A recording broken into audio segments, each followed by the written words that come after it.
Welcome guys, prank में आपका स्वागत है। और आज हम लोग फ्रीजिंग प्रैंक करके आए हैं और आप लोग सभी प्रैंक को अच्छी तरह से देखिए, आपको कैसा लगता है। अगर कोई गलतियां हो तो हमें ज़रूर कमेंट करके बताएं और अच्छा लगे तो लाइक कमेंट शेयर और सब्सक्राइब चैनल को ज़रूर कीजिए। और आप सारा प्रैंक को अच्छी तरह से देखें। हम आपको मिलते हैं प्रैंक के बाद।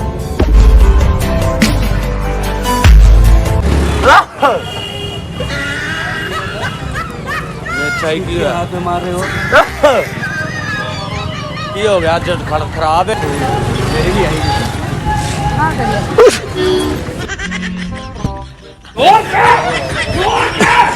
नशा गया।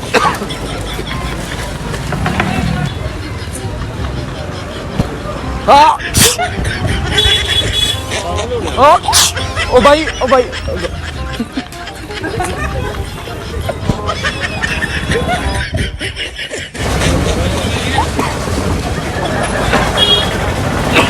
सॉरी यार,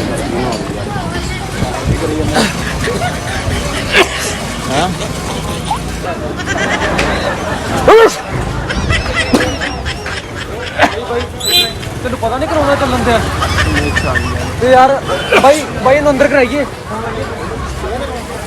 एवं निच्छा थोड़ी भारी चाहिए यार। सॉरी यार, पता नहीं तेन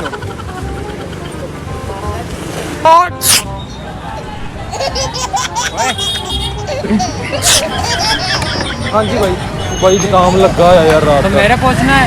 ओ भाई यार मेरे उनको आप साथ में ठीक नहीं है तो मैं दवाई ला दे यार।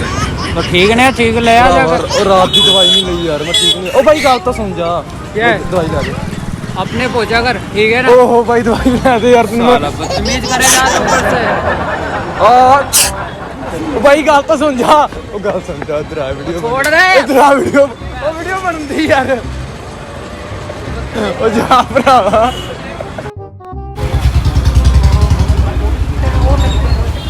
अच्छा हो गए भाई।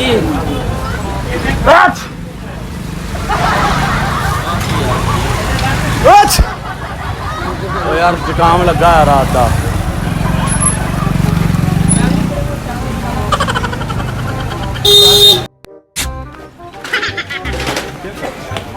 ओ भाई जुकाम में लगा है। हम लगा था किसी के ऊपर पूछोगे। ओहो भाई यार मुझे जुकाम लगा है।